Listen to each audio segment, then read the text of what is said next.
Ito ang mga tatlong manlalaro na para sa akin lang ay dapat na manatili sa Los Angeles Lakers o pabalikin ng Lakers mismo.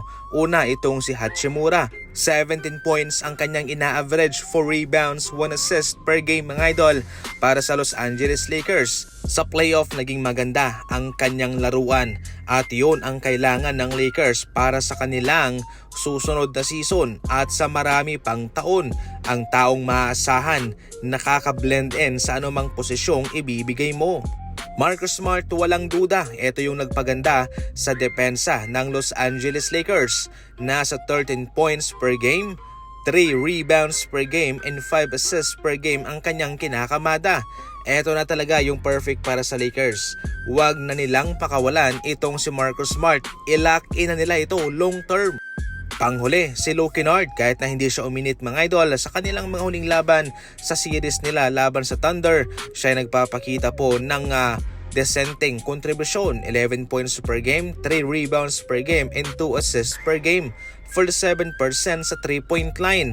Okay ang kanyang shooting. Maasahan mo siya, hindi siya kabado, meron siyang experience. Kaya ito yung mga player na gusto kong ipalibot pa ng Los Angeles Lakers kay Luka. Kaya dapat na ang mga ito ay i-lock in nila. Samantala, kahit na nasa semifinals pa ang Pistons sa ngayon, ay tinatrabaho na po ng kanilang front office ang kanilang susunod na hakbang kung sino mang player ang kanilang ipapartner pa kay Cade Cunningham. Sa ngayon ay marami silang pinagpipilian at inaasahan na sila'y magiging mainit sa trade market. Nakita nila ang potensyal na ng kanilang kupunan kung sa ngayon ay nagawa nilang makapunta sa semifinals, magdomina sa regular season gamit ang lineup na ito.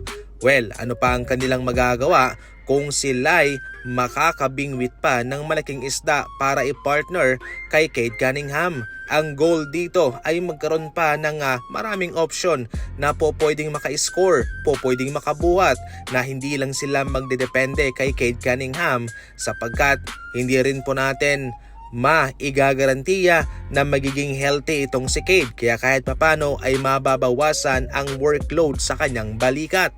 Para sa inyo mga idol, sino kaya ang pwedeng kunin ng Pistons? I-comment lang. Kung mabibigo ang Philadelphia 76ers na i-trade si Embiid sa off-season, ay kakailanganin nilang i-load management na lamang itong si Embiid. Bawasan ang kanyang trabaho at bigyan ng pahinga sa regular season para sa playoff ay maging healthy ito. Gumana ito ngayon para sa 76ers. Nakapaglaro si Embiid at nakapag-contribute, pero syempre sa huli ay meron pa rin siyang mga na-miss na mga laban, especially sa kanilang series laban sa Knicks. Napag-usapan na nga natin na maski man itong si Embiid ay hindi pa sure sa kanyang kalagayan, pero kung sakaling nandyan pa rin siya sa Sixers sa susunod na season, inaasahan mga idol na hindi po marami ang mga labang ilalaro nitong si Embiid para mapreserba ang kanyang katawan sa playoff. Mababa rin naman po ang kanyang value at wala pang kasiguraduhan kung mayroong gustong kumuha sa kanya sapagkat marupok ang kanyang katawan.